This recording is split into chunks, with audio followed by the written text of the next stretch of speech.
The socio-economic revolution of Architreta Caressa had been underway for almost a full century. Commanding these reforms was Queen Joanna I. She developed a democratically elected parliament, abolished many noble privileges by law, and expanded the freedoms of the people more than any other leader had before.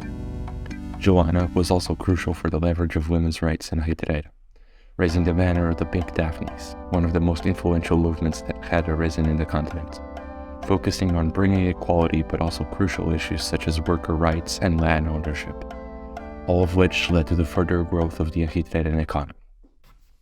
This led Joanna to become one of the most beloved figures by the average Architreta.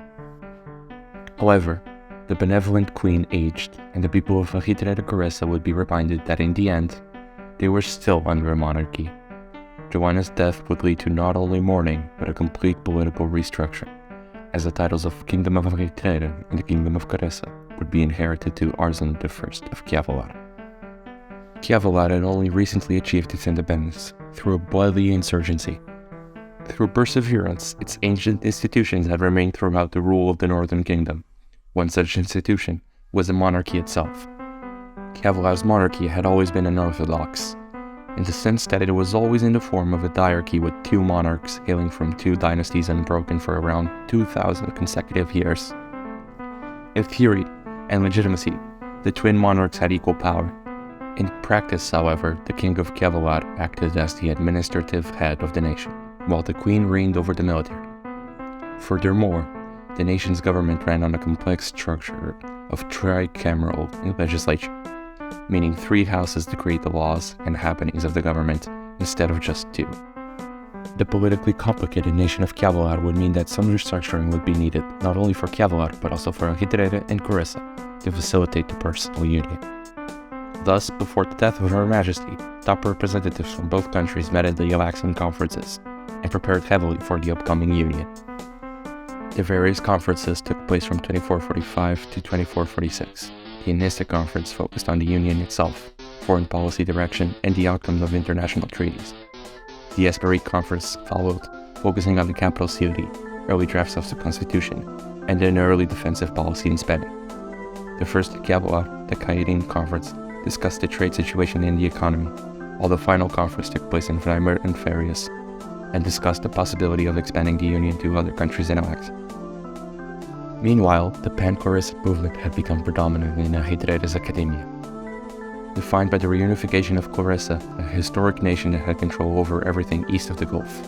Such a movement would bring the nations of Anfarius into the equation, with many Architretan academics spreading the ideas of Pan-Corissianism to the country. At first, none of the political parties of Anfarius had a stance on the idea of Pan-Corissianism.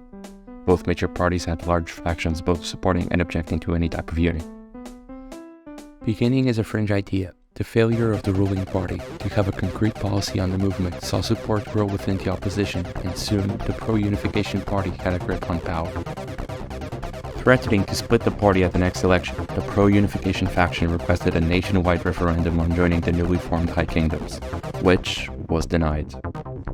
The ruling party became exclusively anti-unification soon after, and with further negotiations failing, political pressure mounting, and some bipartisan support, the party split. The new pro-unification party called for a vote of no confidence in a weakened government. The general election of 2448 brought a hung parliament with pro-unionists achieving the plurality. The opposition agreed to hold a referendum and respect the results, and thus outvoted the ruling party in a parliamentary vote. The referendum, taking place later that year, saw unification win with 54% of the vote, and the government began the process of joining. Because of the several conferences across the 2440s and economic agreements, integration was easier than expected. The success of the Pan-Corissianist movement would be influential for the similar success of the Pan-Valorist movement, which would mirror their southern counterpart, this time by the idea of uniting Chiavari and Parisium. The government of Parisium had always had a Valorist identity in its forefront, seeing itself as Valorist first and Parisiumite second. This led to the Pan-Valorist movement gaining traction much faster than the Pan-Corissian movement, despite coming late. This was due to it not being a partisan issue and more of a universally accepted ideal. Eventually, Both of these movements would merge into another movement, a movement to create a political entity that would encompass the whole continent, Pan-Alaxianism. This idea for a political entity began to not only resonate with the royal elite of Kevlar, but much of the populace of Parisium, Arhitreda, Carissa, and Enferius, all of which had now obtained the perfect situation: the death of Queen Joanna and the need for political restructuring. The outcome of the Alaxian conferences were a success, and by the time of the Queen's passing in 2447, the heads of states of both countries were nearly ready. For a long time, many saw the possible government as unfeasible, with each nation having its own culture and ideals. Eventually, they would decide on the 6 governments, 1 country system.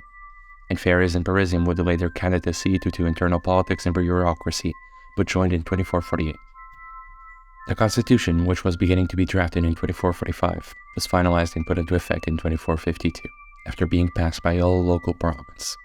It stipulated for the creation of 5 national parliaments for each of the separate countries, with 600 seats each. But these local parliaments were subservient to the Federal Congress, with 530 representatives, elected every 3 years, dealing in a matter of foreign affairs, military action, and federal guidelines.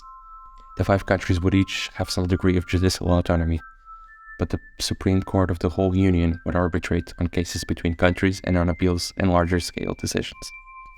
The leader of the federal government, the Premier, is elected within the House of Representatives with a vote, usually the leader of the largest party, while there is a president elected every 5 years from a direct popular vote as well. In the words of Sophia Hopkins, Prime Minister of Enferius, circa 2467, the High Kingdoms of Alaxia are the greatest political, economic, and cultural invention in Alaxia for millennia. I was a fool for ever arguing against it.